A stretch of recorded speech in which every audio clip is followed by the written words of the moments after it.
During the Second World War, the Germans dealt with desertion in the most ruthless way possible, executing those suspected of abandoning their posts as they deemed it dishonest towards the Nazi cause. During the First World War this was an issue in the British Army, and they sentenced over 300 British and Commonwealth soldiers to death, and carried out these executions, which became known as the Shot at Dawn executions. Many of these who were slaughtered were very young, and they were very scared, and they had been sold a lie about going to fight for their country by the government. Also, a lot of these men were suffering with shell shock and other conditions. One of the most tragic stories featured a 17-year-old boy named Herbert Burden, who lied about his age to go and fight, yet he was still shot for desertion, being secured to a firing post during World War I. The British wanted to instill strict discipline within their ranks, and one way which they did this was to introduce field punishment, but this was rather brutal itself. Welcome to the Fortress. To support our channel, please make sure to subscribe. Field punishment emerged in 1881, and the British Army got rid of their former method of punishing ill-disciplined soldiers, which was whipping or flogging. The victims would be whipped in front of others, and the aim of this was to put other people off committing offences and to keep everyone in line.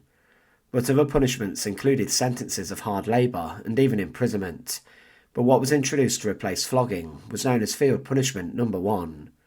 This was rather torturous, and it involved a soldier being secured and attached to a fixed object, such as a post, for a number of hours each day, and they could be punished in this way for up to 3 months.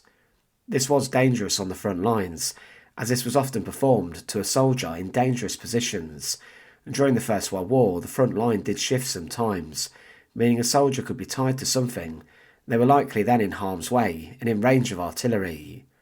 One former high-ranking soldier claimed about field punishment and its utility that, "My duty was to teach them the regulations and the Army Act, where they could see the penalties, and to help them to overcome the difficulties which impelled to desertion, cowardice, and such like offences, which in their case, if indulged in, lead to trouble and even death by shooting, at the hands of comrades.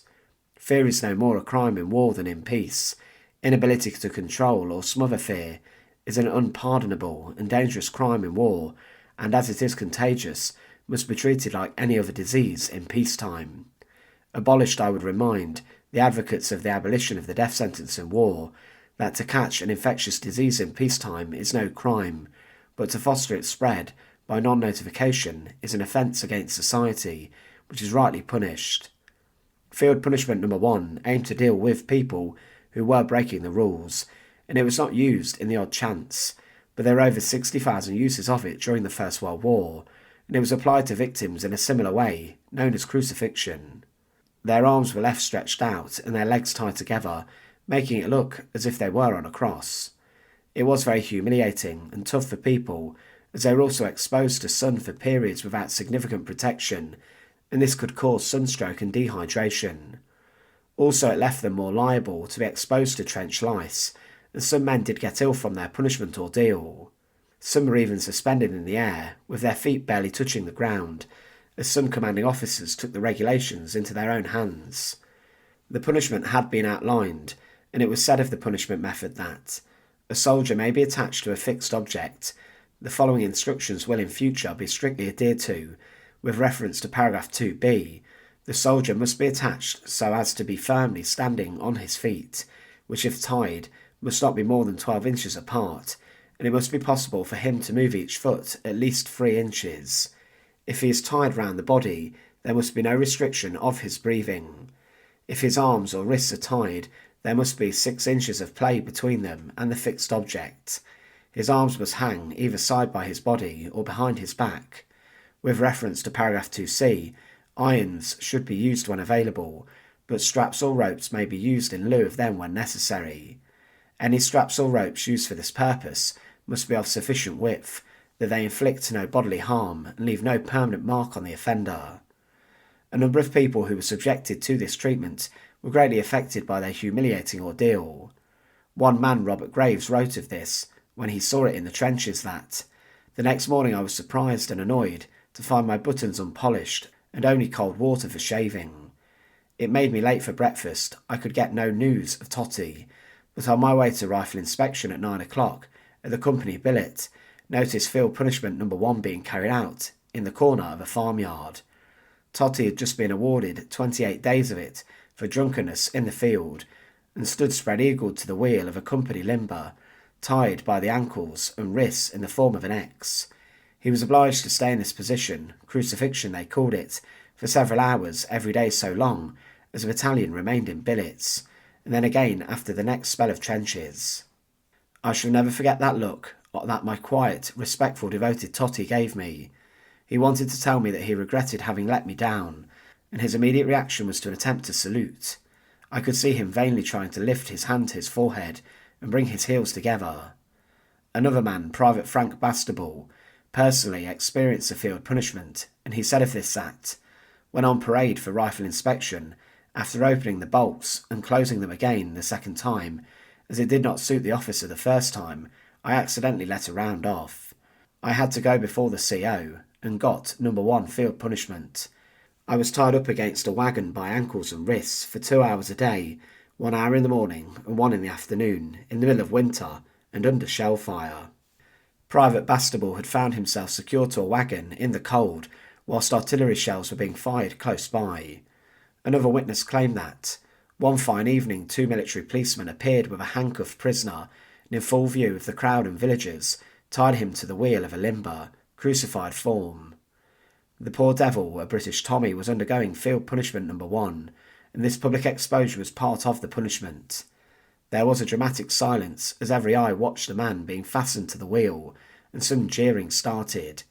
Lashing men to a wheel in public was one of the most disgraceful things in the war.